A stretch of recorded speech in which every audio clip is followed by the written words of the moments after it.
देने के उपरांत वन के लिए प्रस्थान कर गए।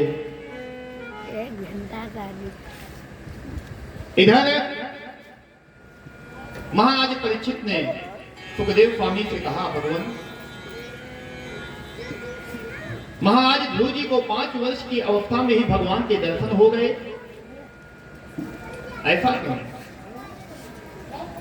सुखदेव मुनि कहते हैं, हे राजा परीक्षित, एक समय की बात है जब भगवान दर्शन दे करके ध्रुव जी को चले गए तो कुछ ऋषि मुनि पहुंचे महाराज के भगवान के पास में और कहते हैं, भगवान यह आपका अन्याय है। हम हजारों लाखों वर्षों तक तपस्या करते हैं, आप हमें दर्शन नहीं देते। यह ध्रुव 5 वर्ष का बालक, उसको आपने दर्शन दे दिया। तो पता है भगवान ने क्या किया? भगवान ने उन सभी ऋषि मुनियों को लेकर के समुद्र के किनारे गए और एक नाव में बिठाया। नाव में बिठाने के उपरांत काफी दूर ले गए और कहा, देखो ये सफेद पर्वत दिखाई दे रहा है। उन ऋषियों ने कहा, हाँ दिखाई दे रहा है। पता है ये सफेद पर्वत क्या है? ये सफेद पर्वत वही है, इतने जन्म लिए हैं ध्रुव ने, इतने जन्म लिए हैं कि उसके जन्म लेने के उपरांत जब उसकी मृत्यु हो जाती थी तो उसके शरीर की ये हड्डियां हैं जो एक पर्वत के रूप में विद्यमान हो गई हैं। ध्रुव को तो मैं पिछले जन्म में ही दर्शन दे देता, लेकिन इसके कुछ कर्म बकाया रह गए थे। मैं कभी किसी के साथ अन्याय नहीं करता। यहां तब उन ऋषि मुनियों को संतुष्टि हुई और यहां ध्रुव जी महाराज राजकाज संभालने लगे, भगवान का भजन करते हुए। कहते हैं भगवान का भजन कभी नहीं भूलना चाहिए। चाहे राजा बन जाओ, चाहे फकीर बन जाओ, गृहस्थ में रहो, व्यापार में रहो, सर्विस में रहो, समाज में रहो, कहीं भी रहो, लेकिन भगवान का भजन नहीं भूलना चाहिए। और भगवान से नित्य निरंतर यही आस लगानी चाहिए, हे परमात्मा ये जो मेरा आपसे प्रेम है, ये प्रेम कभी ना बदले। हे दाता, हे मेरे परवरदिगार, आपसे मुझे इसी प्रकार की प्रीत बनी रहे। जब आप नित्य निरंतर भगवान से ऐसा निवेदन करेंगे, कहते हैं एक छोटी सी कहावत है ना, हम अपने यहाँ चलती है। कहते हैं बालक जब तक खेलता है माँ उसको गोद में नहीं लेती। जब बालक रोने लगता है तो पता है माँ क्या कहती है? उसको एक खिलौना दे देती है, ले बेटा खेल। वो बालक फिर खेलने लगता है।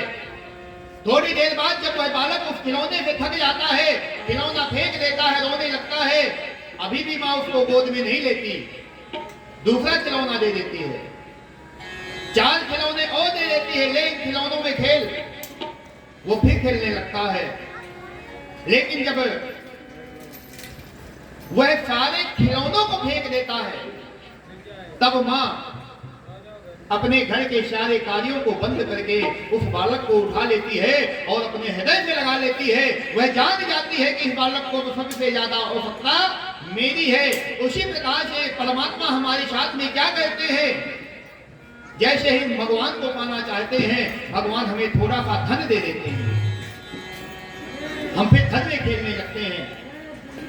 फिर जब ज्ञान होता है अरे धन तो नश्वर है, फिर भगवान के रास्ते में चलने लगते हैं तो भगवान थोड़ी मान बढ़ाई दे देते हैं। मान बढ़ाई में हम भूल जाते हैं, फिर याद आता है ये मान बढ़ाई किसी काम की नहीं है।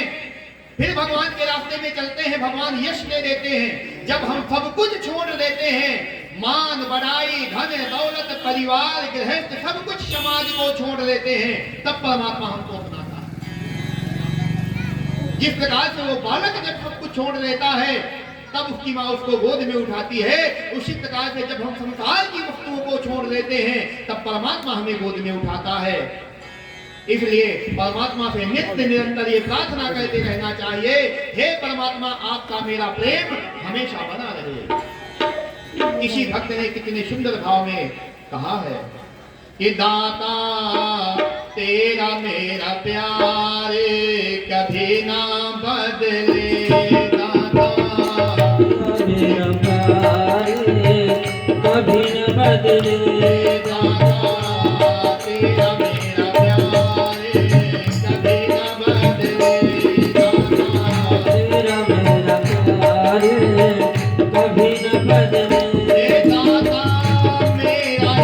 विचार कभी ना बदले दाता, मेरा ये विचार कभी न बदले दाता तेरा मेरा प्यार कभी ना बदले दाता।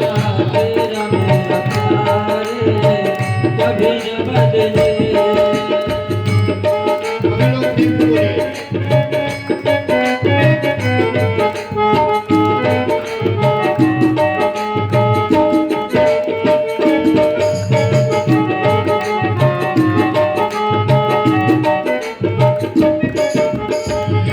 द्वारे भी तेरे आता रहूं मैं, द्वारे तेरे आता रहूं मैं द्वारे पे तेरे आता रहूं मैं, द्वार पे तेरे आता रहूं मैं चरणों में शीश नवाता रहूं मैं, चरणों में शीश नवाता रहूं मैं चरणों में शीश नवाता रहूं मैं। चरणों में शीश नवाता रहूं मैं दाता मेरा व्यवहार कभी न बदले दाता, मेरा व्यवहार कभी न बदले दाता तेरा मेरा प्यार कभी न बदले दाता मेरा ये विचार कभी न बदले दाता, मेरा ये विचार कभी न बदले दाता तेरा मेरा प्यार कभी न बदले दाता। तेरा मेरा प्यार कभी न बदले दाता तेरा मेरा प्यार कभी न बदले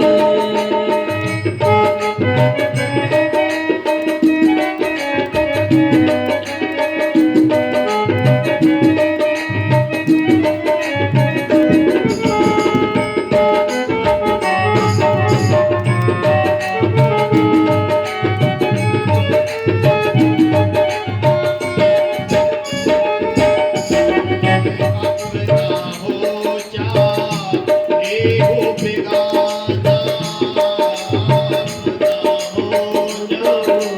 चाहे बेगाना अपना हो चाहे हो बेगाना, चाहे बेगाना रूपे चाहे सारा जमाना, रूठे चाहे सारा जमाना रूपे चाहे सारा जमाना, रूठे चाहे सारा जमाना चाहे शासन सारे भले ही बदले, चाहे सारा संसार भले ही बदले तेरा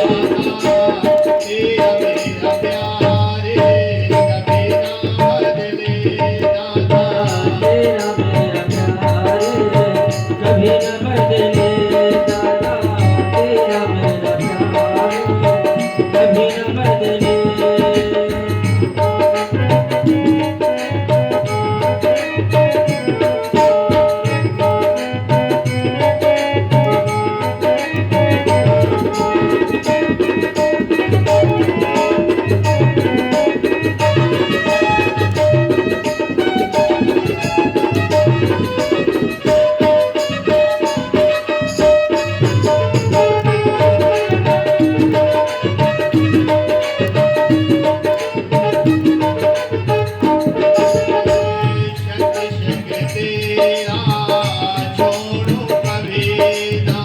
सत्य संग तेरा छोड़ो कभी ना जग जग तेरा छोड़ो कभी ना संग तेरा छोड़ो कभी ना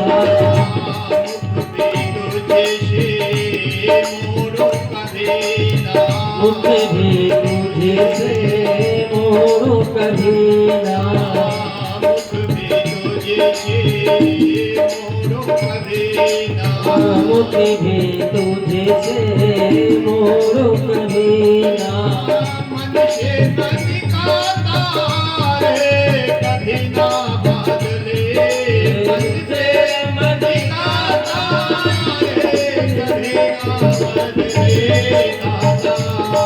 तेरा मेरा प्यार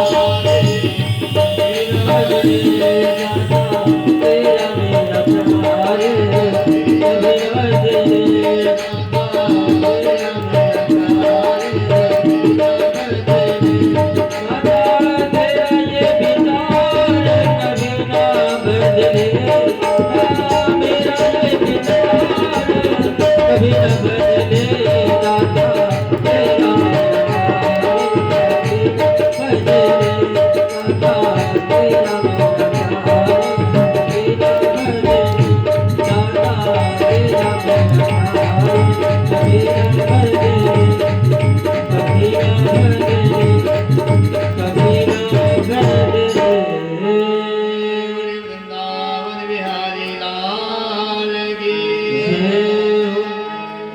नारायण भगवान की जय। कहते हैं महाराज ध्रुव जी महाराज अपना राज्य कार्य संभालने लगे। पिताजी वन को चले गए। पहले ऐसा नियम था कि वृद्धावस्था में अपने जीवन के जो 4 भाग होते थे, ब्रह्मचर्य, गृहस्थ, वानप्रस्थ और संन्यास। तब के राजा महाराजा भी इन नियमों का पालन करते थे। अंत के समय में वह संन्यास को जरूर धारण करते थे। कितना भी बड़ा राजा क्यों ना हो, वो राजपाट वैभव सब कुछ छोड़ देता था। यानी जीवन का यही नियम होना चाहिए कि जीवन के 4 भाग, पहले भाग में ब्रह्मचर्य और दूसरे भाग में गृहस्थ, तीसरे भाग में वानप्रस्थ। कहते हैं जो वानप्रस्थ होता है ना, समझिएगा ये वानप्रस्थ संन्यास से ज्यादा कठिन होता है। वानप्रस्थ संन्यास से भी ज्यादा कठिन होता है। वानप्रस्थी को कहा गया है कि तुमको घर पे रहना है, घर पे रहना है, लेकिन आपको किसी चीज से कोई मतलब नहीं रखना है।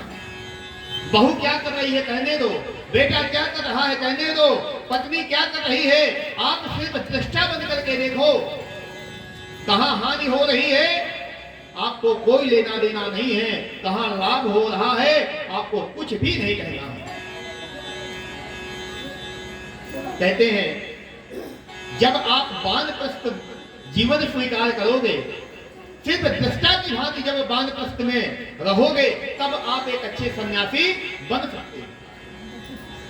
आप देखते होंगे बहुत से व्यक्ति हैं सन्यास ले लेते हैं, फिर भी अपने घर के चक्कर लगाते रहते हैं। संत भी तो कई तरह के होते हैं, असली, नकली, कतली, फसली। असली तो कभी लौट के आते ही नहीं है। जो नकली होते हैं वो जब खेती का बुआई का समय निकल गया, कहीं क्या करो, कहीं चलो हरिद्वार चलो, वहीं सावन का महीना बढ़िया भंडारा खाएंगे, पैसा कमाएंगे। हरिद्वार वृंदावन चले जाते हैं, भंडारा खाते हैं, खूब पैसा कमाते हैं। इसके बाद में जब तक खेती में कटाई का काम आ गया, लौट करके घर आ गए। ये फसली है, एक कतली होते हैं। अपने हाथ से किसी की हत्या हो गई, अब क्या होगा, अब तो जेल जाना पड़ेगा। नहीं जेल नहीं जाना है, चलो भागो यहाँ से। बड़े बड़े नाखून रख लिए, बड़े बड़े बाल रख लिए, भगवा कलर पहन लिया और जाकर के संत बन गए। असली, नकली, कतली, फसली कई प्रकार के होते हैं। कहते हैं जीवन के उत्तरार्ध में वानप्रस्थ को पहले स्वीकार करो, फिर संन्यास को स्वीकार करो। नहीं संन्यास में जाने के बाद आप भटक जाओगे। और ज्यादातर हम अपने जीवन में देखते हैं बहुत सन्यासी हमको भटके हुए मिलते हैं। भटके हुए क्यों मिलते हैं? उन्होंने वानप्रस्थ को स्वीकार नहीं किया, गृहस्थ के बाद सीधा संन्यास ले लेते हैं, इसलिए वो भटक जाते हैं। जब तक आप अपनी आंखों के सामने हानि लाभ सुख दुख दृष्टा बन करके नहीं देखोगे, तब तक आप संन्यास धारण नहीं कर सकते। कहते हैं उत्तानपाद वन को चले गए। महाराज ध्रुव जी बहुत सुंदर राजकाज चला रहे हैं। इनका एक छोटा भाई था जो उत्तम, एक दिन की बात है, यह उत्तम यक्षों के नगर में गए जो कुबेर की नगरी थी, और वहां जाने के उपरांत वहां कुबेर के बगीचे को तहस नहस करने लगे। यक्षों ने मना किया, ये नहीं माने। यक्षों के साथ में युद्ध हुआ, यक्षों ने उत्तम का वध कर दिया। जब उत्तम का वध हो गया, महाराज ध्रुव जी को पता चला कि उत्तम का वध हो गया, तो कहते हैं महाराज ध्रुव जी गए और बहुत से यक्षों को मार दिया। जब बहुत से यक्षों का वध किया, स्वयंभू मनु आए, उन्होंने कहा नायम मार्गो ही साधु नाम। अरे ध्रुव, तुम कौन से रास्ते पर चल पड़े? यह साधुओं का मार्ग नहीं है। तुमने अपने एक भाई के पीछे कितने निरपराध यक्षों का वध कर दिया। किस रास्ते पर चल पड़े? तुम तो संत हो। कहते हैं महाराज ध्रुव जी महाराज ने क्षमा मांगी और लौट करके जब अपने घर आए, समय काल चक्र के अनुसार वह समय आया जब महाराज ध्रुव जी को भी ये वसुंधरा भूमि छोड़ करके जाना था। कहते हैं भगवान के पार्षद आए लेने के लिए विमान में। जैसे ही महाराज ध्रुव जी विमान में बैठने लगे, उसी समय मृत्यु देवी प्रकट हो गई और मृत्यु ने कहा महाराज पहले मुझे स्वीकार करो, तब आप इस विमान में बैठो। क्यों?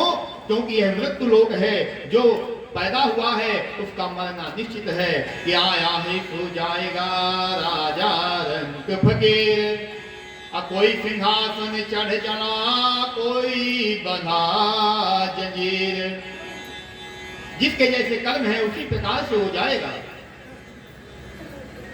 मृत्यु कहती है जो पैदा हुआ है उसको मारना पड़ेगा। ध्रुव जी पहले मुझे स्वीकार करो और मुझे स्वीकार करने के उपरांत आप इस विमान में बैठो। तो भगवान के पार्षदों ने इशारा किया कि मृत्यु देवी को कहो अपना सर झुकाए, और जैसे ही मृत्यु देवी ने सर झुकाया, ध्रुव जी महाराज ने मृत्यो मोधनी पदम दत्वा आरोहाद भूतम ग्रहम, मृत्यु देवी के सर पर पैर रख करके विमान में बैठ गए। बोलिए ध्रुव जी महाराज की। आगे की कथा कहते हुए सुखदेव मुनि कहते हैं, हे राजा परीक्षित, ध्रुव जी के पुत्र हुए उत्कल, उत्कल के वंश में आगे अंग हुए, और अंग के जो पुत्र हुए वह वेद हुए। यह वेद वही दुष्ट प्रवृत्ति का राजा हुआ, जो दुष्ट प्रवृत्ति का राजा हुआ। इसने पता है क्या किया? जितने यज्ञ हो रहे थे यज्ञ बंद करवा दिए, जितने ब्राह्मण पूजा कहते थे पूजा बंद करवा दी, हवन यज्ञ पूजा तर्पण मार्जन भजन संध्या सब कुछ बंद करवा दिया। जिसको जो कुछ करना है मेरे नाम का करे, बेनाय स्वाहा बेनाय नमः। तो पता है क्या हुआ? ऋषियों ने मना किया कि राजन ये तुम्हारा कार्य ऐसा उचित नहीं है, तुम भगवान नहीं हो। तो कहते हैं जब बेन नहीं माना तो उन ऋषियों ने बेन का वध करवाया। जब बेन का वध हो गया तो गद्दी में बैठने के लिए कोई नहीं था। उस बेन के शरीर का मंथन किया और शरीर के मंथन से महाराज पृथु जी उत्पन्न हुए। ये भगवान के अंश अवतार। महाराज पृथु जब उत्पन्न हुए तो देखा कि संसार में दुर्भिक्ष पड़ा हुआ था। किसान खेती करते हैं लेकिन अगर जितना बो करके आते हैं उतना ही पैदा नहीं होता। 5 किलो बोते हैं 2 किलो पैदा हो रहा है। दुर्भिक्ष पड़ गया। महाराज पृथु ने माता पृथ्वी की वंदना की कि ऐसा ना करो। जब माता पृथ्वी नहीं मानी तो पता है क्या किया? ध्रुव जी महाराज ने पृथु जी महाराज ने कि ये पृथ्वी मैं तेरा वध कर दूंगा। जैसे धनुष बाण उठाया, माता पृथ्वी गाय के रूप में प्रकट हो गई। जब गाय के रूप में प्रकट हो गई तो गौ तो वंदनीय है। महाराज पृथु ने कहा, देवी ये दुर्भिक्ष क्यों पड़ा? तो गाय के रूप में पृथ्वी कहती है कि आपके पिता ने इतने दुष्कर्म किए, उस दुष्कर्म के प्रभाव से धर्म लुप्त हो गया, अधर्म का बोलबाला हो गया, नीतियां समाप्त हो गई, अनीतियां प्रचलित हो गई, इसलिए पृथ्वी पर दुर्भिक्ष पड़ गया। तो कहते हैं महाराज पृथु ने वह पृथ्वी रूप पृथ्वी जो गौ के रूप में थी उसका दोहन किया और सकल प्रकार के संसाधन पुनः उपलब्ध हो गए। महात्मा पृथु के आगे जो संतान हुई उनका नाम था अंतर्ध्यान। अंतर्ध्यान का पुत्र हुआ हविर्धान। हविर्धान के पुत्र हुए प्राचीन बरही। ये वही प्राचीन बरही हैं जिन्होंने अपने जीवन में इतना यज्ञ किया कि कूफों से पृथ्वी को बांट दिया। जब कूफों से पृथ्वी को बांट दिया, हर यज्ञ में ये पशुओं की बलि देते थे। पशुओं की बलि देते थे। एक दिन की बात है कि प्रोयताम धर्म सर्वस्वं श्रुत्वा चैवाभिधारिताम् आत्मनः प्रतिकूलानि परेषां न समाचरे। एक दिन नारद जी आए और नारद जी ने कहा, राजन ये तुम क्या कर रहे हो? एक यज्ञ में हजारों पशुओं का वध कर देते हो, इससे तुम्हें पुण्य नहीं होगा, पाप होगा। आकाश की ओर देखो, जितने पशुओं का तुमने वध किया है, कभी तुम्हें आंखें दिखा करके घूर रहे हैं, तुम्हारे मरने का इंतजार कर रहे हैं, कब तुम मरो और कब वो तुमसे अपना बदला ले। तो कहते हैं प्राचीन बरही ने जब देखा आकाश मंडल की ओर, तो आकाश मंडल की ओर देख करके प्राचीन बरही डर गए। महाराज यह तो मुझसे अनजाने में अपराध हो गया, मेरे अपराधों को क्षमा करो। कहते हैं उसी समय महाराज प्राचीन बरही ने यह जो पशु बलि थी यह देना बंद किया और कहते हैं अहिंसा परमो धर्म, अहिंसा के मार्ग पर चलो। अहिंसा के मार्ग पर चलो, किसी जीव की हत्या मत करो, क्योंकि जब आप किसी जीव को पैदा नहीं कर सकते हो तो आपको उसको मारने का कोई अधिकार नहीं है। अगर हम किसी चींटी को मार सकते हैं तो क्या उसको पैदा भी कर सकते हैं? पैदा तो नहीं कर सकते ना। जब पैदा नहीं कर सकते तो हमको मारने का क्या अधिकार है? महाराज प्राचीन बरही ने वही संकल्प किया और संकल्प के साथ ही महाराज ने यज्ञ का समापन किया। आगे की कथा कहते हुए सुखदेव मुनि कहते हैं, हे राजा परीक्षित, आगे की कथा पुरंजन और पुरंजनी की है। ये पुरंजन कौन है? हम ही तो पुरंजन हैं। 9 द्वार पुरे देहि मलमूत्रादि संचितम, हमारे शरीर में ये 9 दरवाजे हैं और 9 दरवाजों से सिर्फ गंध ही निकलती है। 2 आंख हो गई, 2 नाक हो गए, 2 कान हो गए, 1 मुख हो गया और मल मूत्र त्याग करने का जो स्थान है, ये शरीर के 9 दरवाजे हैं। 9 दरवाजों से किसी से भी कोई अच्छाई या कोई अच्छी चीज नहीं निकलती। इसलिए राजन यह नश्वर शरीर है। कहा भी गया है कि यह शरीर अधम है। माना कि बड़े भाग्य के बाद मनुष्य का शरीर मिलता है, लेकिन है तो अधम ना, क्योंकि इसके अंदर ऐसी कोई भी अच्छाई नहीं है।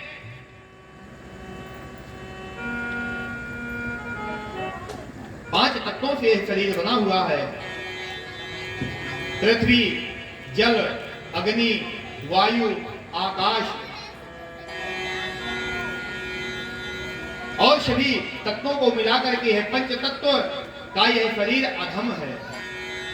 अगर इसको सुगम बना बनाना चाहते हो तो क्या करो? तो कहते हैं परमात्मा का भजन ही सुगम है। इस शरीर के द्वारा हम परमात्मा का भजन कर सकते हैं, जिससे संसार के आवागमन से मुक्ति हो जाए। बाकी यह शरीर किसी काम का नहीं है। जितना शरीर आज सुंदर दिखाई देता है, कुछ समय बाद वही शरीर कितना कुरूप हो जाता है। ये शरीर, ये चमड़ी अभी हाथ की चमक रही है, अगर जरा सा घाव हो जाए आपको भी गंध आएगी, हमें भी गंध आएगी। इसकी कोई फर्क सकता नहीं है। सुखदेव मुनि कहते हैं, हे राजा परीक्षित, मैंने तुम्हें उत्तानपाद का चरित्र सुनाया। अब एक और पुत्र बचे थे जिनका नाम था प्रियव्रत। ये स्वयंभू मन की 5 संतानों में पंचम संतान प्रियव्रत हैं। यह प्रियव्रत के बेटा हुए आग्नेत्र, आग्नेत्र के बेटा हुए नाभि, और नाभि के हुए ऋषभदेव। ये ऋषभदेव वही हैं जिनको जैन, जिनकी जैन पूजा कहते हैं। आपने देखा होगा जैन दो तरह के जैन होते हैं। एक होते हैं श्वेतांबर और एक होते हैं दिगंबर। एक श्वेतांबर होते हैं जो कपड़े पहनी हुई मूर्ति को पूजते हैं, और एक दिगंबर होते हैं जो नग्न मूर्ति को पूजते हैं। कहते हैं यही ऋषभदेव के द्वारा यहीं से जैन धर्म का प्रारंभ हुआ। इसके पहले कोई जैन धर्म नहीं था। महाराज ऋषभदेव भगवान के अवतार थे। बहुत विशाल साम्राज्य था इनका। 100 पुत्र थे। एक दिन अपने सभी पुत्रों को अपने पास में बुलाया और कहते हैं, बेटा, कहते धन, यौवन, पद, अप्रतिष्ठा, जिसके पास ये 4 चीजें होती हैं उसके बिगड़ने के चांस ज्यादा होते हैं। वह व्यक्ति निश्चित रूप से अगर सावधानी पूर्वक, विवेक पूर्वक नहीं चलता है तो निश्चित ही उसको पतन के रास्ते पर चला जाता है। ये जो प्रभुता होती है ना, अच्छे अच्छे को बिगाड़ देती है। प्रभुता पाई ताई मद नाही, कि प्रभुता पाई ताई मद नाही, प्रभुता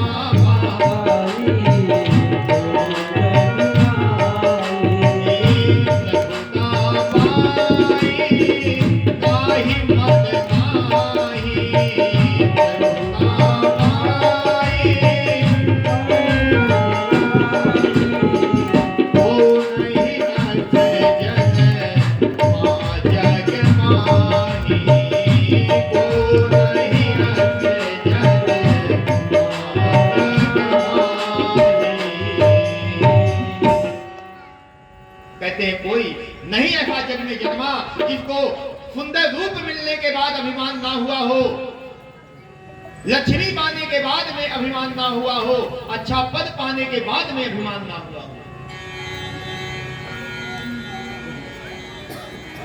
महाराज ऋषभदेव ने अपने पुत्रों को बहुत सुंदर उपदेश दिया। कहते हैं उसी समय 89 पुत्र संन्यास को धारण कर लिए। अपने पिता के द्वारा वचनों को जो प्राप्त हुए, उसी समय घर गृहस्थ सब कुछ त्याग करके, समाज को त्याग करके भगवान के रास्ते पर लग गए। इनके जो पुत्र थे भरत जी को राज सिंहासन दिया और ऋषभदेव जी महाराज वन के लिए प्रस्थान कर गए। जब वन में पहुंचे तो वन में एकांत पा करके भगवान का भजन करने लगे। कुछ एक दिन कुछ व्यक्ति आए, उन्होंने देखा कि कोई संत यहाँ भजन कर रहे हैं, तो आए, संत जी मेरे बेटा नहीं है, आशीर्वाद दे दो। पता है ऋषभदेव जी ने क्या किया? देने के लिए तो कोई फल नहीं था, एक बाल उखाड़ करके दे दिया, ले जा, तेरे घर में संतान का जन्म होगा। बालक हो गया भगवान की महिमा से, अब तो प्रचार हो गया। जो कोई आता, महाराज मुझे अपना एक बाल दे दो, मेरे धन नहीं है, महाराज मुझे अपना एक बाल दे दो, हमारे घर गृहस्थी नहीं चल रही। इस तरह से जो कोई आता बाल नोचने लगे। कहते हैं संसार बहुत स्वार्थी है। ऋषभदेव महाराज मन में विचार कहते हैं, अरे यही सब छोड़ करके तो मैं भगवान का भजन करने आया था और यह मेरे एक एक बाल नोचने में लगे हुए हैं। कहते हैं लोगों को चमत्कार चाहिए, हम चमत्कार के पीछे भागते हैं और इतने स्वार्थी हैं कि जब तक हमारा स्वार्थ पूरा होता है तभी तक हम घनिष्ठ से घनिष्ठ रिश्तों को मानते हैं, और जिस दिन हमारा स्वार्थ नहीं पूरा होता हम अपने घनिष्ठ से घनिष्ठ रिश्तों का त्याग कर देते हैं। चाहे वह हमारा भाई ही क्यों ना हो। बहुत से तो हम ऐसे देखते हैं कि लोग अपनी पत्नी का भी त्याग कर देते हैं, जबकि हमारे सनातन धर्म में पत्नी का त्याग तो कहीं आया ही नहीं। ये जो तलाक शब्द है ये तो उर्दू का शब्द है, हमारी हिंदी में तो पत्नी को छोड़ने के लिए कोई शब्द ही नहीं बना है, कोई शब्द नहीं है। लेकिन जब व्यक्ति स्वार्थी हो जाता है, घनिष्ठ से घनिष्ठ रिश्तों का भी त्याग कर देता है कि स्वार्थ लाग करहि सब प्रीति, स्वार्थ लाग सब प्रीति, स्वार्थ लाग करहि सब प्रीति,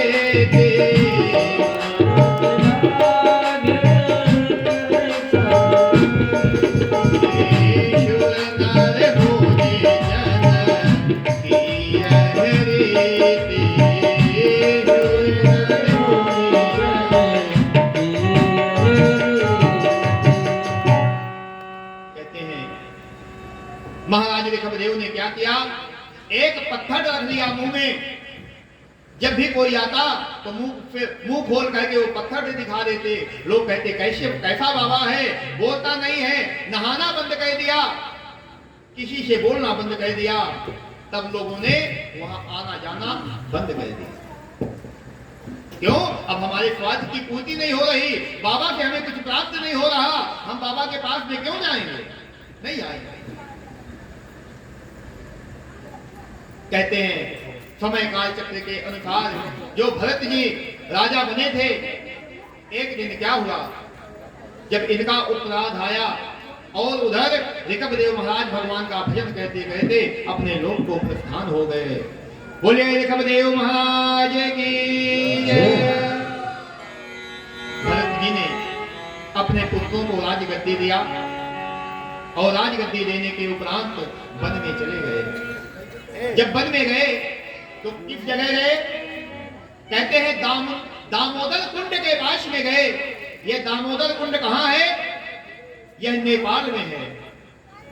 और दामोदर कुंड से ही गंडकी नदी निकलती है, और उसी गंडकी नदी में, उसी दामोदर कुंड में आज भी प्रमाण मिलता है। आप तुलसी का पत्ता लेकर के डालिए और उसके नीचे जो शालिग्राम, हम जिन शालिग्राम की पूजा कहते हैं, ये शालिग्राम कहाँ प्राप्त होते हैं? ये उसी दामोदर कुंड में, दामोदर कुंड में ही शालिग्राम प्राप्त होते हैं। आप तुलसी का पत्ता दामोदर कुंड में डालिए, जो शालिग्राम होंगे नीचे से उठ करके उस तुलसी के पत्ते में चिपक जाते हैं। आज भी प्रमाण है। ये दामोदर कुंड कहाँ है? नेपाल में है। वहीं पे गंडकी नदी का प्रादुर्भाव हुआ है। महाराज भरत जी वहां गए और भगवान का भजन करने लगे। कहते हैं मन पर कभी विश्वास नहीं करना चाहिए। मन कभी डिग जाए और कब आपको गलत रास्ते पर ले जाए, इसलिए मन का कभी विश्वास नहीं करना चाहिए। एक दिन की बात है, भरत जी गंडकी नदी में कंठ तक डूबे हुए थे और भजन कर रहे थे। कहते हैं जिसको सिद्धि की आवश्यकता हो, जो सिद्धि प्राप्त करना चाहता हो, वह नदी में कंठ तक डूब करके अपने इष्ट के मंत्र का जाप करे, उसको बहुत जल्दी सिद्धि प्राप्त हो जाती है। जब भरत जी महाराज भजन कर रहे थे, उसी समय पता है क्या हुआ? एक गर्भणी गर्भणी मृगी मृग आया और जल पीने लगा। एक हिरण आई और जल पीने लगी। इतने में पीछे से सिंह की आवाज आई। सिंह की दहाड़ को सुन करके वह गर्भणी हिरण नदी में छलांग लगा दिया अपने प्राणों को बचाने के लिए। वह गर्भवती हिरणी प्रसव पीड़ा से पीड़ित हो गई और नदी में ही उसने अपने बालक को जन्म दे दिया, अपने शिशु को जन्म दे दिया। किसी तरह वह हिरण तैर करके नदी के उस पार को पहुंच गया, लेकिन यह जो हिरण का बच्चा था यह डूबने लगा। महाराज भरत जी देख रहे थे यह बालक, यह हिरण का बच्चा मर जाएगा। तो कहते हैं भरत जी गए और उस हिरण के बच्चे को जो जल में नदी में डूब रहा था उसको बचा करके अपने आश्रम में ले आए। कहते हैं ये तो बचाना तो बहुत अच्छा किया भरत जी ने, हिरण के बच्चे को बचाया, ये बहुत अच्छा कार्य किया, लेकिन आश्रम में ले आए ये ठीक नहीं किया। क्यों? वही भरत जी जो 24 घंटे में 20 घंटे भजन कहते थे, 4 घंटे सोते थे, अब वही भरत जी 24 घंटे में 18 घंटे हिरण के बच्चे का लालन पालन करने लगे। भजन करने के लिए बैठते, हिरण का बच्चा आ जाता, पैर चाटने लगता, मुंह चाटने लगता। भरत जी सोचते अरे इसका दूसरा कौन है? मैं ही तो हूं, मैं ही इसकी माँ हूं, मैं ही इसका पिता हूं, मैं ही इसका भाई हूं, ये किसके पास जाएगा? माला रख देते और हिरण के बच्चे से दुलार कहने लगते। ये क्या है? ये मोह है। कहते हैं प्रेम करना चाहिए, मोह नहीं करना चाहिए। ये जो मोह होता है सभी प्रकार की व्याधियों का मूल है। देखिए भरत जी अपने पुत्र को छोड़ आए, अपनी पत्नी को छोड़ आए, अपने राज वैभव को छोड़ आए, अपनी संपदा को छोड़ आए, अपनी मान को, मर्यादा को और सकल प्रकार के समाज को छोड़ करके चले आए। किसके लिए? भजन करने के लिए कि मैं भगवान की प्राप्ति करूंगा। और यहाँ क्या हुआ? इतना सब कुछ छोड़ने के बाद एक हिरण के बच्चे के मोह में घुस गए कि मोहे शकल व्याधिन कर मोला, मोहे शकल व्याधिन कर मोला, मोहे शकल व्याधिन कर मोला, मोहे शकल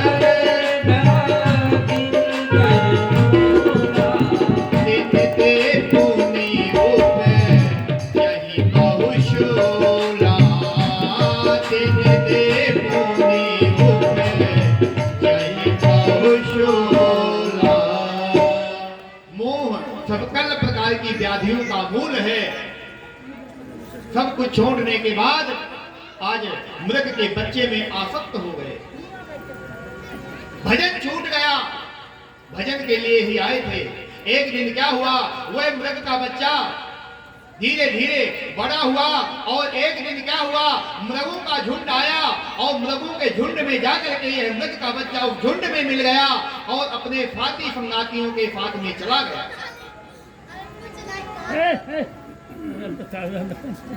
जब यह मृग का बच्चा चला गया तो भरत जी इसकी याद में विचलित हो गए।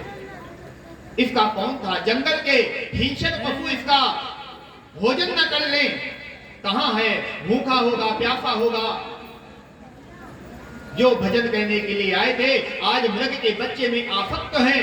कहते हैं मृग के बच्चे की याद करते कहते कहते हैं भरत जी के प्राण निकल गए।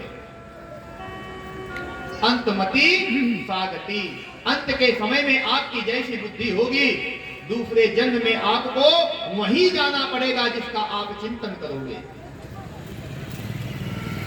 अंत के समय में जिसका भी चिंतन करोगे दूसरा जन्म आपका उसी योनि में होगा। आजकल तो देखो लोग जगह जगह कुत्ते पाल करके रखते हैं, कुत्ते के साथ में सोते हैं, गाड़ियों में घूमते हैं, बिठाते हैं। समझ लो अंत के समय में इतना प्रेम हो जाएगा दूसरे जन्म में वहीं जाना है।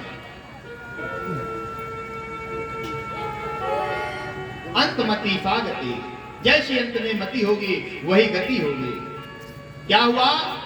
एक कथा है,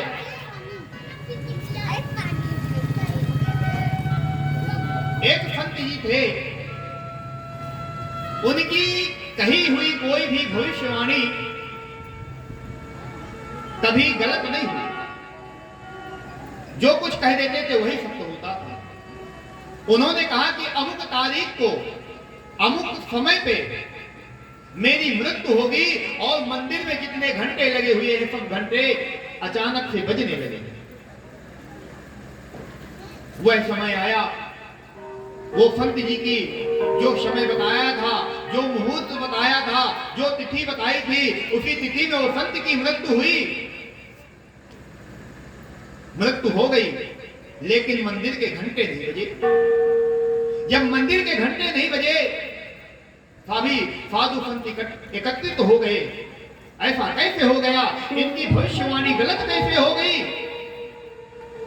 इन्होंने कहा था कि मेरी मृत्यु के उपरांत घंटे बजेंगे, घंटे क्यों नहीं बजे? विचार मंथन चल ही रहा था, एक संत जी आए, उन्होंने कहा क्या हुआ? संपूर्ण बात उनको बताई गई। उन्होंने कहा इनकी मृत्यु किस जगह हुई, मुझे वो जगह दिखाओ।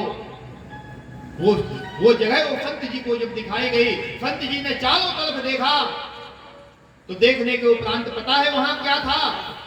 एक टोकरी थी और टोकरी में सेब रखे हुए थे, और वह टोकरी एक खूंटे पे टंगी हुई थी। उन्होंने कहा ये टोकरी को नीचे उतारो। नीचे लाए और कहा इसमें जितने सेब हैं सभी सेब को काट दो। पहला सेब काटा गया, दूसरा काटा गया, इस तरह से जब अंतिम सेब काटा गया तो अंतिम सेब के काटते ही मंदिर के घंटे बजने लगे। यानी मरते समय ये जो मन है अंत में वो सेब में फंस गया जाके। क्या अपने जीवन में हमने सेब नहीं खाए थे? वो संत जी ने सेब नहीं खाए, बहुत खाए, लेकिन यह जो मन है ना, इस पर कभी विश्वास नहीं करना चाहिए। भरत जी ने अंत के समय में मृग के बच्चे का मोह किया, मृग के बच्चे की याद में अपने प्राण त्याग दिए, तो दूसरे जन्म में पता है कहां गए? दूसरे जन्म में मृग की योनि में गए। दूसरा जन्म हुआ, मृग बने।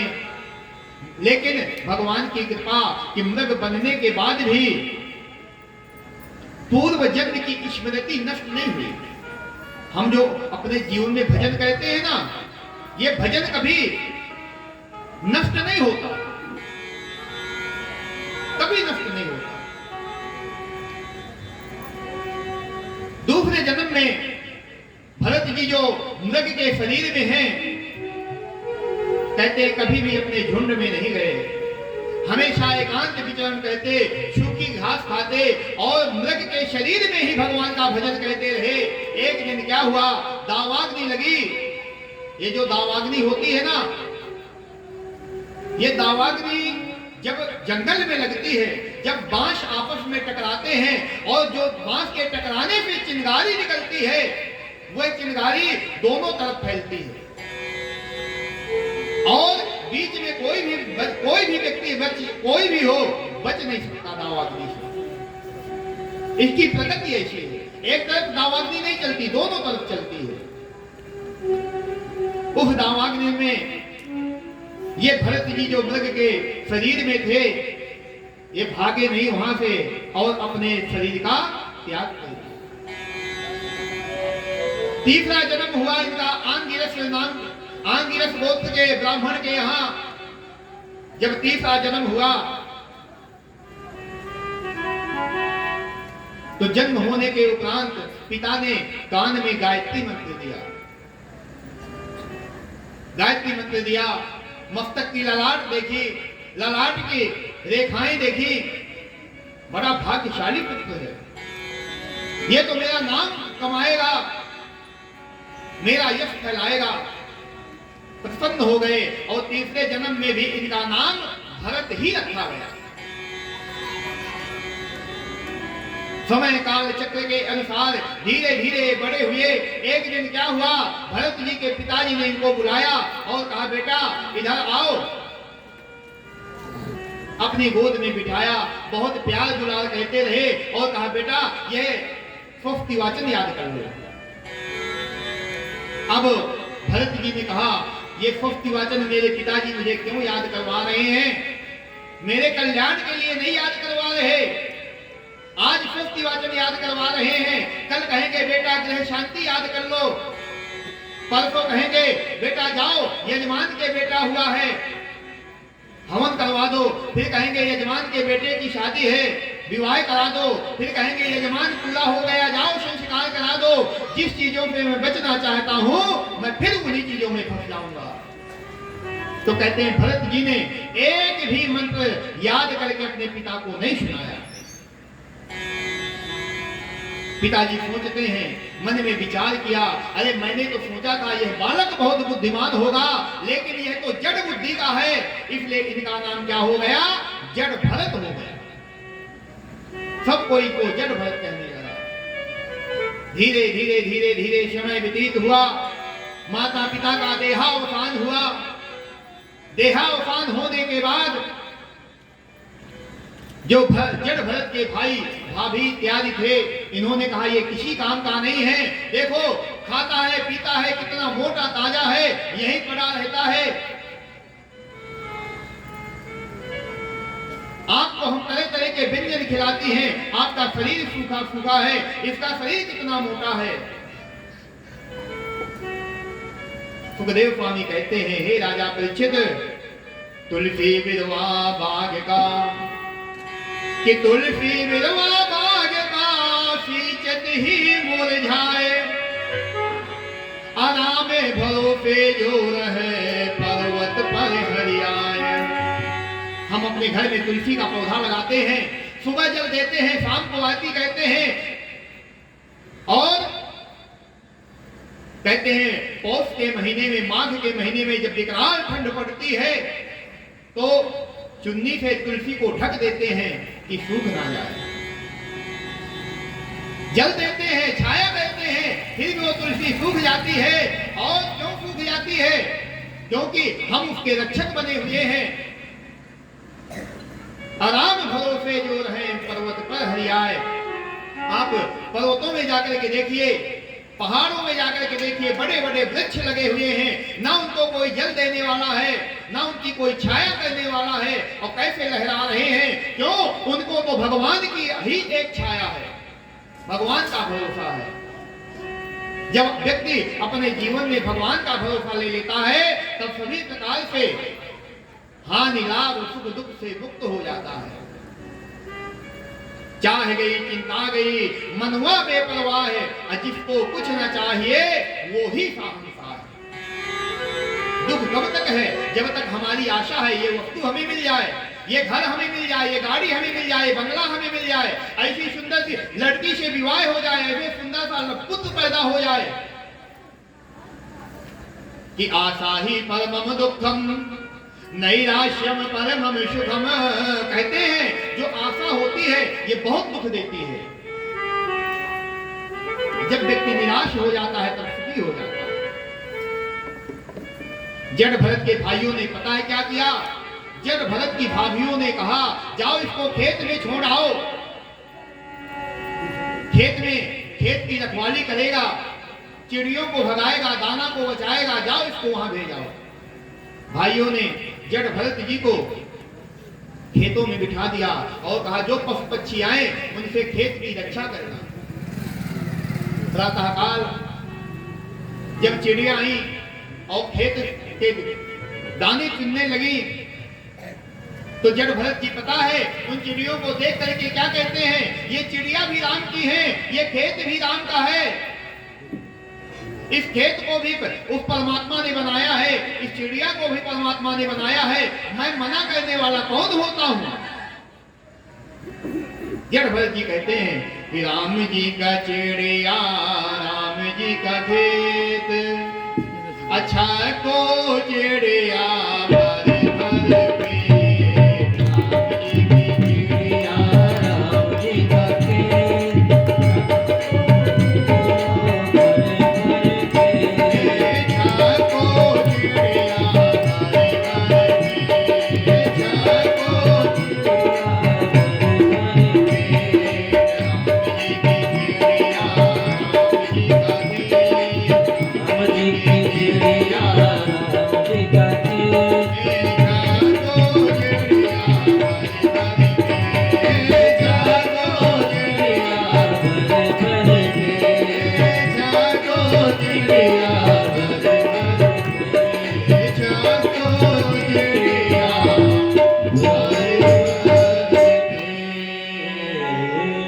कहते हैं जड़ भरत जी ने पूरे खेत को उजाड़ दिया। जब कुछ समय बाद भाई आए, अरे भरत ये तूने क्या किया? पूरे खेत को उजाड़ दिया, चला जा यहां से, और अपने घर से भगा दिया। जब भगा दिया गया घर से, तो एक दिन क्या हुआ, जड़ भरत जी एक बट वृक्ष के नीचे लेटे हुए थे। वहां चोरों के राजा आए और उन्होंने बलि देनी चाहिए, तो भरत जी को, जड़ भरत को पकड़ लिया और बलि देने लगे। तो माता काली वहां प्रकट हो गई।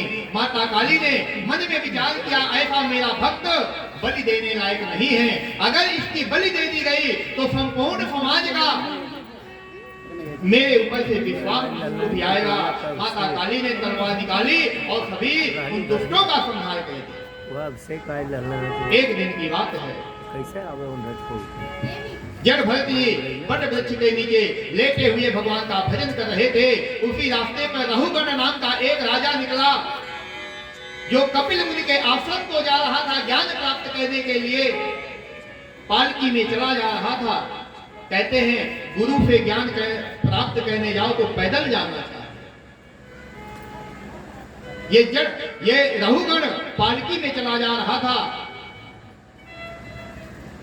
रास्ते में क्या हुआ, एक कहार जो पालकी उठाते हैं, एक कहार बीमार हो गया। उस कहार ने कहा, महाराज मैं इस पालकी को उठाने में सक्षम नहीं हूं, मेरे अपराध को क्षमा करो। रहुगण ने कहा, ये हमारा ही राज्य है, जाओ जो कोई सामने मिल जाए उसको पकड़ करके पालकी में लगा दो। कहार गए, देखा यह मोटा ताजा लेटा हुआ है, ये कौन है? कहते हैं जड़ भरत को देखा और जड़ भरत को पकड़ करके पालकी में लगा दिया। सुखदेव मुनि कहते हैं, हे राजा परीक्षित, देखो कितना महान ज्ञानी, कितना वीतरागी संत एक साधारण से राजा की पालकी को अपने कंधे पर रखे हुए है, चला जा रहा है। सुखदेव मुनि कहते हैं, हे राजन, जब जड़ भरत चल रहे थे तो कहते हैं 2.5 गज भूमि आगे की देख करके चलना चाहिए, कोई चीटा चीटी इत्यादि पैरों के नीचे ना आ जाए। जैसे ही कोई कीड़ा पैरों के नीचे आया, जड़ भरत जी ने जोर से छलांग लगाई, तो समझिए पालकी को उठाने वाला अगर छलांग लगाएगा तो पालकी के ऊपर बैठने वाले की क्या हालत होगी। जो पालकी का डंडा था जोर से लगा रहुगण के सर पर, और उसने कहा, ये कौन है, ठीक से नहीं चलता। तो पुराने कहारों ने कहा, महाराज ये जो नया आया है यही ठीक से नहीं चल रहा। रहुगण ने कहा, देखने में तो बड़ा मोटा ताजा लग रहा है, पालकी नहीं उठाई जा रही, आया नहीं है क्या? बहुत से ऐसे अपशब्द कहे जो उचित नहीं थे। कहते हैं महाराज जड़ भरत एक शब्द भी नहीं बोले। जब एक शब्द भी नहीं बोले, चले जा रहे हैं, फिर कोई कीड़ा पैर के नीचे आया, महाराज जड़ भरत ने फिर छलांग लगाई। जब इस बार छलांग लगाई, जोर से बांस लगा राजा रहुगण के। उन्होंने कहा, अरे दुष्ट, तू तो जीवित ही मुर्दे के समान है, मैंने तुझे कहा आराम से चल, तुझे समझ में नहीं आता। अगर तू कहना नहीं मानेगा तो मैं तेरी चिकित्सा करूंगा, तुझे दंड दूंगा। अब कहते हैं जब महाराज जड़ भरत जी ने ये सुना कि रहुगण ने कहा मैं तेरी चिकित्सा करूंगा, तुझे दंड दूंगा, तो कहते जो शब्द जीवन पर्यंत नहीं बोला, जड़ भरत मन में विचार कहते हैं कि अगर मैं आज भी नहीं बोला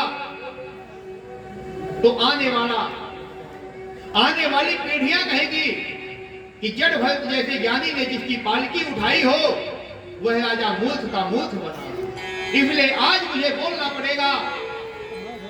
जड़ भरत जी कहते हैं कि द्वयोदितं व्यक्तं विप्रलब्धं भरतो समेत्याददिवीरभारः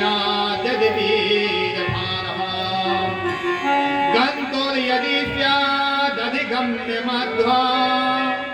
पीबे तिराशो न विदाम प्रमादः। अरे राजन, तुम कह रहे हो कि मैं तुम्हें दंड दूंगा। किसको दंड दोगे? जो तुम देख रहे हो मैं नहीं हूं, और जो मैं हूं वो तुम देख नहीं पा रहे हो। मैं शरीर नहीं हूं, मैं शुद्ध आत्मा हूं। क्या तुम आत्मा को दंड दे सकते हो?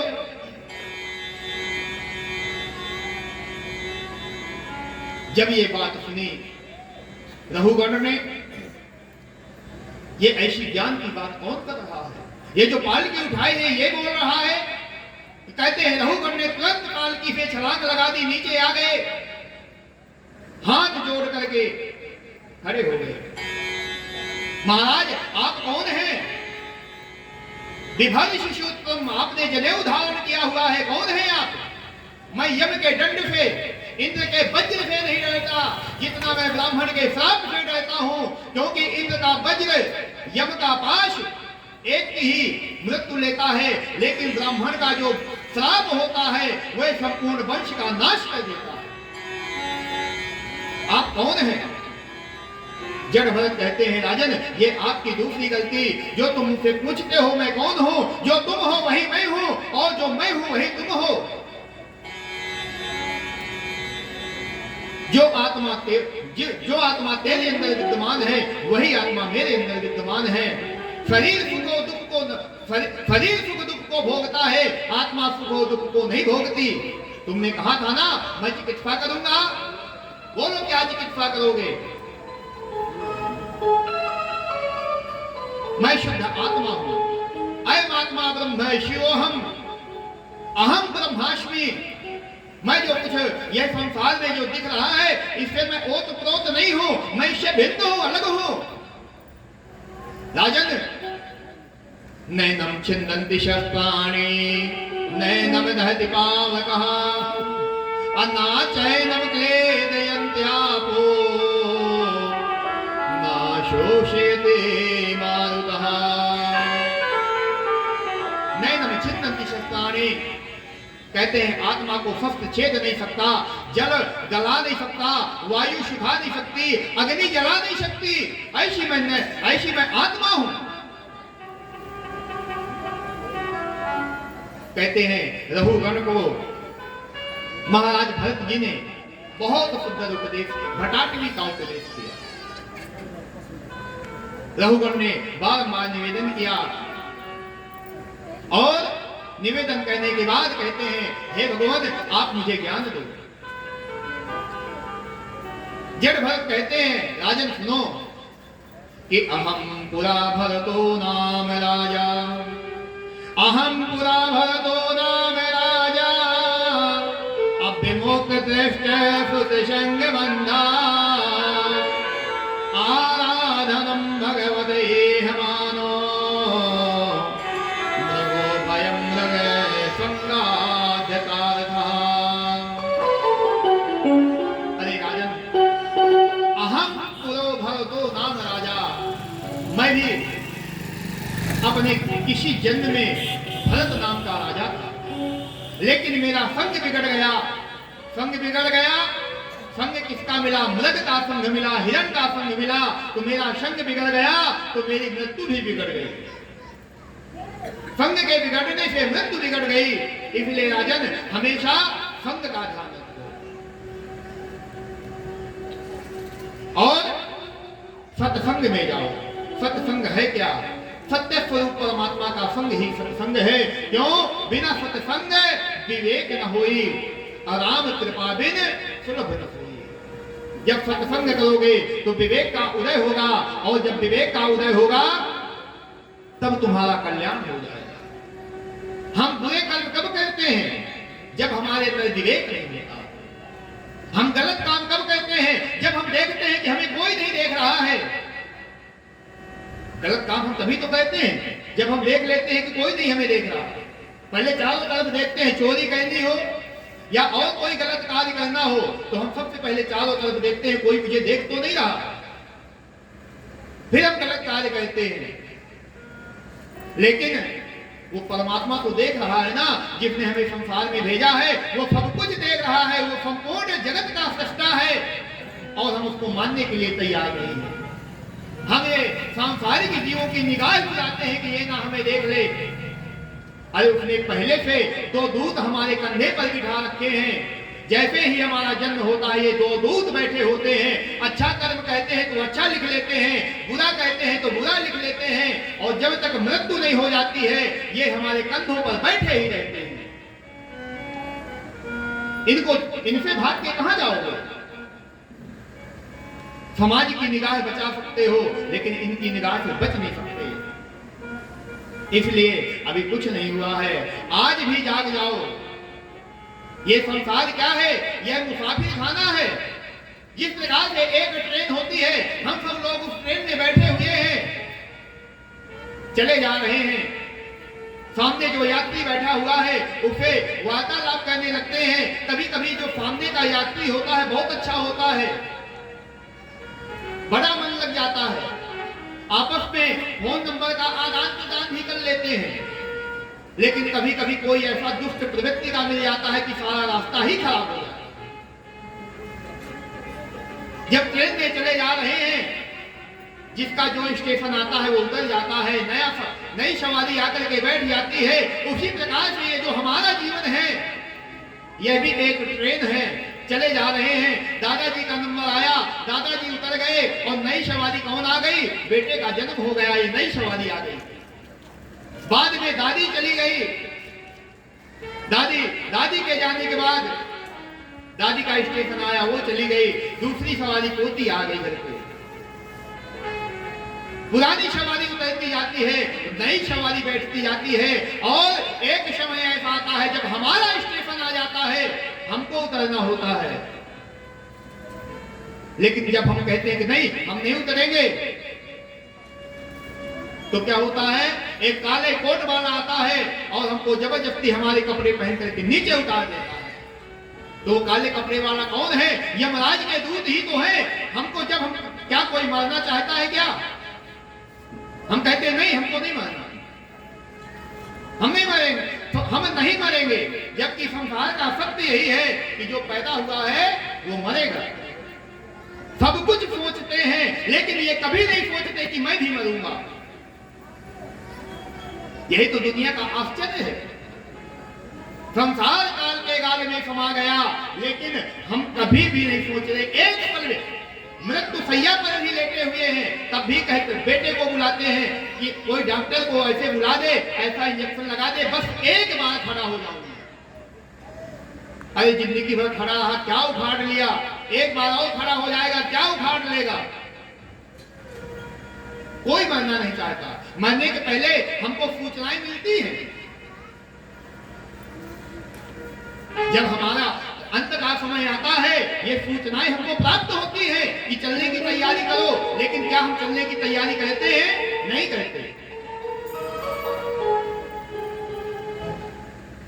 एक लाला था, लाला की मृत्यु हुई।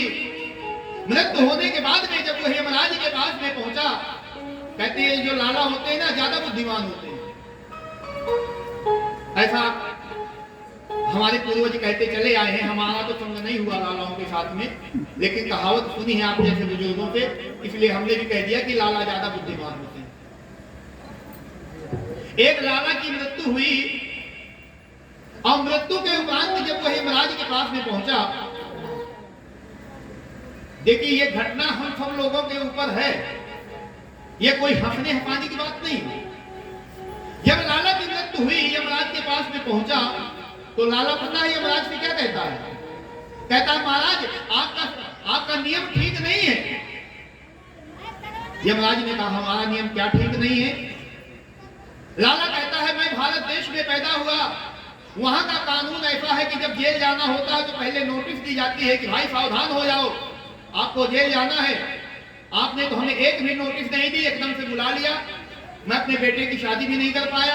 आप पहले से नोटिस दे देते तो मैं अपने बेटे की शादी कर देता, मकान बनवा देता, फिर मैं आराम से आपके पास आ जाता। यमराज ने अपने दूतों को बुलाया और कहा बताओ इस लाला को नोटिस दी गई कि नहीं दी गई? यमराज के दूतों ने कहा महाराज इसको हमने 4 नोटिस दी, चार चार बार घंटियां बजाई कि जाग जा चलने का समय आ रहा है, लेकिन ये एक बार भी नहीं माना। हेलो लाला कहता है कि महाराज बताओ कौन सी नोटिस दी मुझे, कौन सी घंटी बजाई? यमराज के दूत कहते हैं पहली घंटी बजाई क्या, इसके बाल सफेद कर दिए। जब बाल सफेद होने लगे तो समझ जाओ पहली घंटी बज गई। क्यों लाला, ये घंटी तेरी बजी? महाराज घंटी तो बजी, तो क्या तूने ये घंटी मानी? महाराज मानी नहीं मैंने। क्यों? बाल सफेद हुए, हमने क्या किया? पहले हमारी माताएं बहनें हाथों में मेहंदी लगाती थी, ज्यादातर विवाह के समय में या कोई शुभ त्योहार आता था तब लगाती थी। अब वही मेहंदी बालों में लगाने लगे। उसका एक नाम डाई भी है। पहले तो पिताजी की माता को डाई कहा जाता था, अब ये डाई आ गई जो बालों में लगाई जाती है जवान दिखने के लिए। ये पहली घंटी है। यमराज ने कहा ये तुम्हें पहली घंटी बजाई सुनाई दी कि नहीं सुनाई दी? मेहंदी लाया, बालों को काला कर लिया, ये पहली घंटी। दूसरी घंटी कानों से कम सुनाई देने लगा, दूसरी घंटी भी नहीं मानी। डॉक्टर के पास में गया, मशीन लगवा के आ गया। पहले कम सुनाई देता था, बहुत ज्यादा सुनाई देने लगा। तीसरी घंटी, चौथी घंटी, आंखों में कम दिखाई देने लगा, गया चश्मा लगवा के आ गया। नहीं, घंटी कोई नहीं मानूंगा, कोई नोटिस नहीं मानूंगा। ये तीसरी घंटी बज गई। चौथी घंटी क्या बजी? चौथी घंटी बजी, पैरों में बात का आरोप लगा दिया गया। चल बहुत दौड़ा है तो अब तो बैठ जा, अब भजन कर। तो कहते हैं नहीं, पता नहीं कहां से पता लगाया और डाबर का ऐसा तेल लेकर के आया, ऐसी मालिश करवाई कि पहले तो चलता था, अब ये दौड़ने लगा। ये चार घंटियां जब नहीं मानी तब पांचवी बार घंटा बजाया गया। और घंटा क्या है? घंटा बजाते ही प्राण निकल जाते हैं। अरे क्यों लाला, ये चार घंटियां तुझे सुनाई नहीं दी? लाला कहता है महाराज ये चार घंटियां सुनाई तो जरूर दी, लेकिन मुझे पता नहीं था कि ये घंटियां ये हमारे जाने की घंटियां हैं, सावधान हो जाएं। इनको कभी भी नजरअंदाज मत करिए। और जब हम इन घंटियों को समझने लगते हैं, मानने लगते हैं, तो हम मृत्यु के लिए तैयार हो जाते हैं। जब हम नहीं मानते हैं तभी हम मृत्यु के लिए तैयार नहीं हो पाते। इसलिए कहा गया है, जड़ भरत कहते हैं हे राजा रघुगण, मैं भरत नाम का राजा था और मेरा साम्राज्य संपूर्ण पृथ्वी पर फैला हुआ था। अंत का समय आया और मैंने पुत्राध में राजपाट, धन, वैभव, यश, संपत्ति, पुत्र, पत्नी इत्यादि सब कुछ छोड़ दिया भगवान का भजन करने के लिए। लेकिन वहां गया, एक मृग के मोह में फंस गया और मेरा जन्म, दूसरा जन्म मृग के रूप में हुआ, तीसरा जन्म में मैं तुम्हारे सामने खड़ा हूं। बहुत सुंदर उपदेश दिया और कहा गया है कि यहां से कुछ भी साथ में नहीं जाएगा। जो हम इकट्ठा कर रहे हैं ना, कुछ भी साथ में नहीं जाना। हमारे जीवन में हमारे काम की कितनी वस्तु है। ये जो हम इतना बड़ा मकान बनाते हैं, क्या ये हमारे लिए पर्याप्त है या ज्यादा है?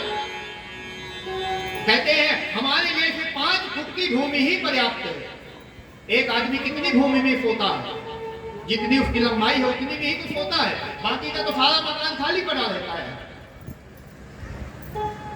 ये भूमि हमारी सिर्फ 5 फुट की हमारे काम की है, बाकी किसी की नहीं है।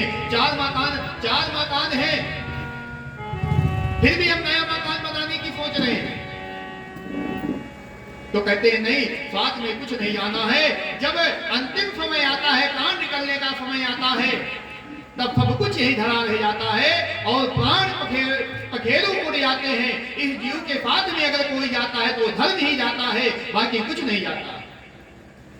इसलिए जब यहां से जाने का समय होगा, कुछ नहीं साथ में जाएगा।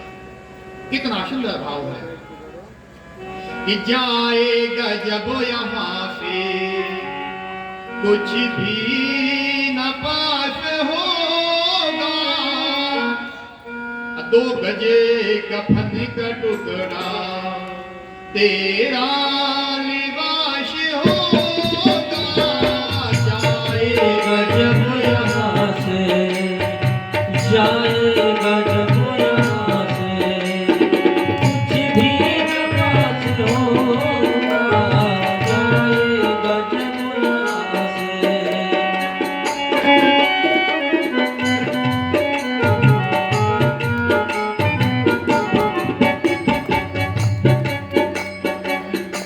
कहते हैं जब यहाँ से जाने का समय आएगा तेरे हाथ में कुछ नहीं। यहाँ तक कहते हैं जब अंत का समय आता है ना, हमारे जो पुरुष माता पिता इत्यादि होते हैं वो अपने शरीर में कोई सोना चांदी इत्यादि तो नहीं पहनते हैं, लेकिन हमारी माताएं पहन के रखती हैं। नाक में सोने का पहन के रखती है, कान में सोने का पहन के रखती है, पैरों में सोना चांदी इत्यादि चांदी की पहन के रखती है। तो क्या वो ले जाती है क्या? नहीं। मरने का समय आया और बहुएं सबसे पहले नाक का, कान का, पैरों का सब उतारेंगे।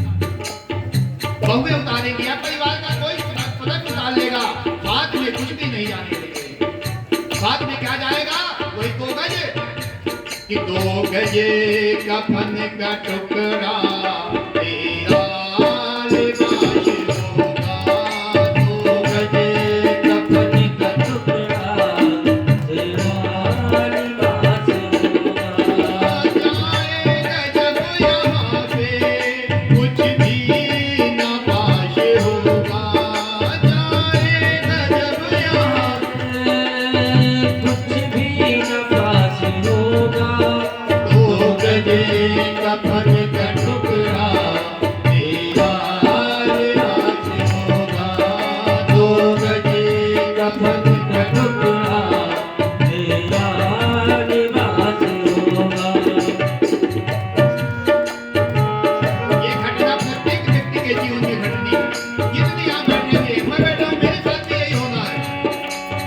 ये जितना एक शब्द को ध्यान से सुनिएगा, एक शब्द हमारे ऊपर कहा गया है और यही हमारे पास में होना है कि कांधे पे धर ले जाए परिवार वाले तेरे। कांधे ले जाए परिवार वाले तेरे। यमदूत ने पकड़ कर डालेंगे घेर में। यमदूत ने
जो बेटा होता है अपने पिता के माता के कहाँ आग लगाता है? चिता में आग नहीं लगाई जाती, मुख में आग लगाई जाती है। यानी मुख में आग लगाने के उपरांत यही दर्शाया जाता है कि देख मंजिल तो तेरी यही थी, मंजिल जिसको तू कहता था नहीं मैं दिल्ली जाऊंगा, मुंबई जाऊंगा, यहाँ इतना पैसा कमाऊंगा, तो ये तेरी मंजिल नहीं थी। मंजिल तो तेरी यही थी, बस जिंदगी गुजर गई आते आते। क्या मिला तुझे अपनों से? अपनों ने ही जला दिया जाते जाते। अपने ही जला देते हैं कि दे देगा आग मुख में, दे देगा आग मुख में, बेटा जो काश होगा तो गजे कफन का टुकड़ा, तेरा लिबास होगा तो गजे कफन का टुकड़ा, तेरा लिबास होगा।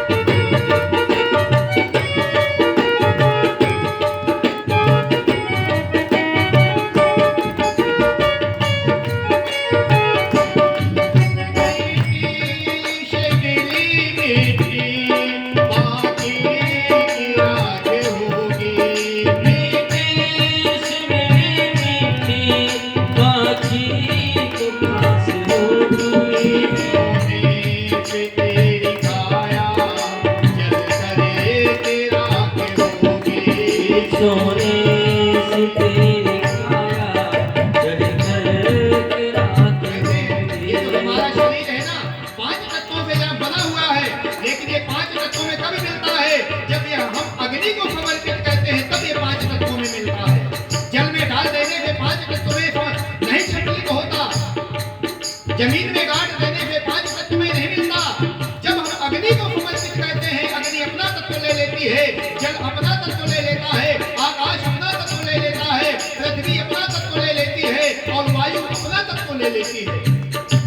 5 तत्वों का ये शरीर जब 5 तत्वों में कब मिलता है? जब हम अग्नि को समर्पित करते हैं। और ये शरीर मिट्टी से मिट्टी मिल जाती है, बाकी की राख हो जाती है, और हम उन फूलों को, उन हड्डियों को जिनको हम फूल कहते हैं, चुन चुन करके लाते हैं। क्यों? जिंदगी में तो कभी गंगा स्नान किया नहीं, अगर गंगा स्नान किया होता तो मुक्ति मिल जाती। ऐसे गंगा मन के पाप को नहीं धोती, गंगा मन के पाप को धोती है, शरीर के पाप को नहीं धोती। और हम क्या करते हैं? शरीर को धो करके गंगा में चले जाते हैं, गंगा में डुबकी लगाते हैं, चले जाते हैं। ऐसे नहीं, अपने मन के जो पाप है उनको निकालो। जब तक मन के पाप को नहीं निकालोगे, गंगा भी आपके पापों को दूर नहीं कर पाएगी। तो कहते हैं कि मिट्टी से मेरी बेटी आगे की आग होगी, मिट्टी मेरी मिट्टी बाकी तो रात होगी। सोने से तेरी काया जल करे के रात होगी, सोने से तेरी काया जल कर रात होगी। महलों को त्याग देगा, महलों को त्याग देगा, मरघट में वास होगा, तो गजे कफन का टुकड़ा, तेरा लिबास होगा। तो गजे कफन का टुकड़ा, तेरा लिबास होगा। जाएगा जब यहाँ से कुछ भी न नाश होगा, तो गजे कफन का टुकड़ा, तेरा लिबास होगा। तो गजे कफन का टुकड़ा, तेरा लिबास होगा। बोले वृंदावन बिहारी लाल की। ये जीवन की सच्चाई है। कहते हैं जिस शरीर को हम सुबह से शाम तक सजने सौने में लगा देते हैं, सोने की जो तेरी काया है एक पल भी श्वास बंद हो जाए ना, हमारा परिवार के साथ में क्या रिश्ता है? भाई भाई का, माँ बाप का, पुत्र पिता का कोई रिश्ता नहीं है। तो रिश्ता किस चीज का है? कहते हैं ये हवा का रिश्ता है। हमारा और आपका जो रिश्ता है ये एक हवा का रिश्ता है।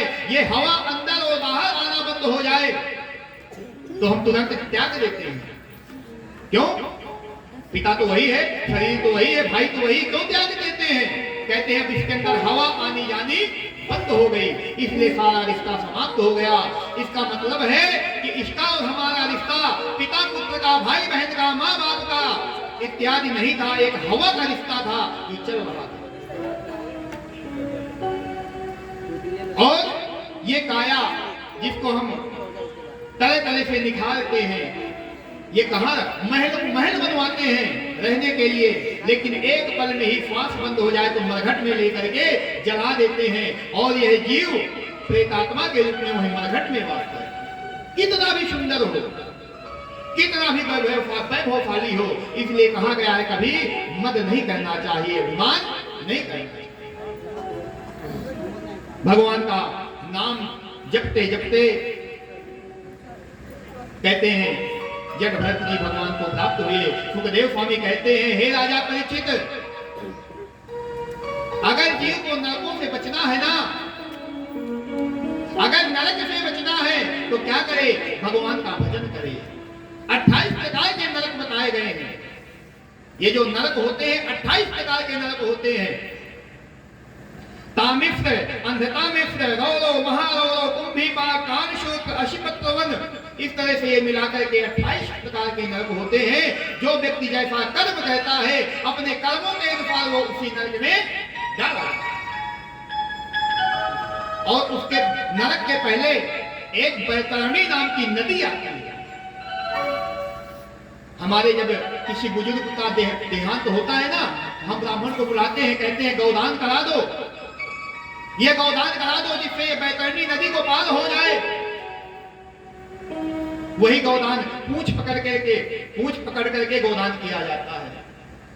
जब इस व्यक्ति की मृत्यु होती है, मृत्यु के बाद में जब यह जीव उस बैतरणी नदी के पास में पहुंचता है, वह गाय वहां उसका इंतजार करती हुई मिलती है और उस गाय के पूंछ को पकड़ करके यह जीव बैतरणी को पार करता है। और फिर आगे जब यमपुरी को जाता है तब अपने पाप और पुण्य दोनों को भोगता है। राजा परीक्षित ने एक बहुत सुंदर बात पूछी, महाराज ये पाप और पुण्य को भोगता कौन है? क्या जीवात्मा पाप पुण्य को भोगती है? तो आपने तो पहले कहा कि जो जीवात्मा है सुख और दुख से परे है। जीवात्मा सुख दुख नहीं भोगती, पाप पुण्य नहीं भोगती, हानि लाभ नहीं भोगती। तो ये भोगता कौन है? ये जीव तो मर गया, उसके शरीर को जला दिया गया, जलाने के बाद शरीर समाप्त हो गया, आत्मा परमात्मा में मिल गई। तो ये पाप और पुण्य, स्वर्ग और नरक भोगता कौन है? क्या कभी इस बारे में विचार किया? कहते हैं मरने के बाद इस जीव को एक अंगुष्ठ के बराबर शरीर प्राप्त होता है, अंगूठे के समान एक शरीर प्राप्त हो जाता है। और वही शरीर देखता है जब इस शरीर को जलते हुए देखता है। हमारी सनातन की मर्यादा है, कहते हैं जब जला करके आओ तो पीछे मुड़ करके नहीं देखना चाहिए, आकर के स्नान करना चाहिए। तो राजा परीक्षित ने कहा कि महाराज ये स्नान क्यों किया जाता है? मृतक को जला करके आने के बाद स्नान किया जाता है या मृतक को छूने के बाद स्नान किया जाता है? क्या मृतक इतना अपवित्र हो जाता है इसलिए स्नान किया जाता है? कहते हैं मृतक को छूने के बाद व्यक्ति अपवित्र नहीं होता। मृतक को छूने के बाद व्यक्ति अपवित्र नहीं होता, तो अपवित्र कब होता है? हम क्यों नहाते हैं आकर के? तो कहते हैं कि कैला भंगे चिता धूमने मैं मुने छोर कर्मणे अयावद भवति चांडालो करें। पहला हमको शरीर में तेल की मालिश करने के बाद स्नान करना चाहिए। चिता धूमनो, चिता का धुआं लगने के बाद स्नान करना चाहिए। मैथुने, स्त्री और पुरुष को मिलने के बाद स्नान करना चाहिए। और क्षौर कर्मणि, क्षौर कर्म करवाने के बाद, बाल कटवाना या दाढ़ी इत्यादि बनवाने के बाद स्नान करना चाहिए। जब तक व्यक्ति स्नान नहीं कर लेता तब तक वह चांडाल की श्रृंगा में रहता है। इसलिए स्नान करने की प्रक्रिया बताई गई है। और एक पद्धति ये भी बताई गई है कि जब व्यक्ति उस व्यक्ति को जला करके आता है तो कहता है, स्नान कहता है कि ले भाई, आज के बाद हमने तेरे नाम का स्नान कर लिया। जितने भी तेरे हमारे रिश्ते थे सारे रिश्ते समाप्त हो गए। कहते हैं वो अंगुष्ठ के बराबर जो शरीर प्राप्त होता है वही शरीर पाप और पुण्य को भोगता है। वही यमराज के पास में जाता है और यमराज जैसा आदेश कहते हैं, जो पर स्त्रीगामी है, जो दूसरे की स्त्री को चाहने वाला है, वहां एक लोहे की स्त्री बनाकर के खड़ी होती है जो आग में तपी होती है। यमराज के दूत उससे उसका आलिंगन कराते हैं, आलिंगन कराते हैं। जो दूसरे के स्वर्ण को चुराता है, सोने को चुराता है, कहते हैं कुंभीपाक नरक में गिराया जाता है। किसी का धन चुराता है, वैभव चुराता है, गलत निगाह से देखता है, सबके लिए अलग अलग तरह के नरक बनाए गए हैं और उन नरकों में उस व्यक्ति को पकाया गया। तो इन नरकों से बचने का क्या उपाय है? तो कहते हैं सिर्फ भगवान के नाम का ही उपाय है, दूसरा कोई उपाय नहीं। अगर भगवान के नाम का सहारा ले लो और इस जीवन से अपने किसी प्रकार के अधर्म का साथ ना दो तो आप नरकों से बच सकते हैं। राजा परीक्षित कहते हैं, भगवान क्या नाम का सहारा लेकर के कोई नरक से बचा है? सुखदेव स्वामी कहते हैं, हाँ राजा परीक्षित, नरक से नाम का सहारा लेकर के एक बचा है। मैं तुम्हें उसका दृष्टांत बताता हूं। एक अजामिल नाम का ब्राह्मण था। नित्य क्रिया से निवृत्त होकर के त्रिकाल संध्या करने वाला था। कहते हैं ब्राह्मण को त्रिकाल संध्या करनी चाहिए, प्रातः काल की, मध्याह्न की और सायं काल की। अगर त्रिकाल संध्या नहीं कर सकते हो तो प्रातः और सायं काल की संध्या जरूर करनी चाहिए। यह अजामिल एक दिन अपने नगर में भ्रमण कर रहा था। नगर में भ्रमण कहते कहते नगर के बाहर निकला। बहुत सात्विक प्रवृत्ति का ब्राह्मण था। आगे जाकर के देखा एक पुरुष एक गणिका के साथ में रमण कर रहा था। देख करके इसकी बुद्धि में विकृति आ गई।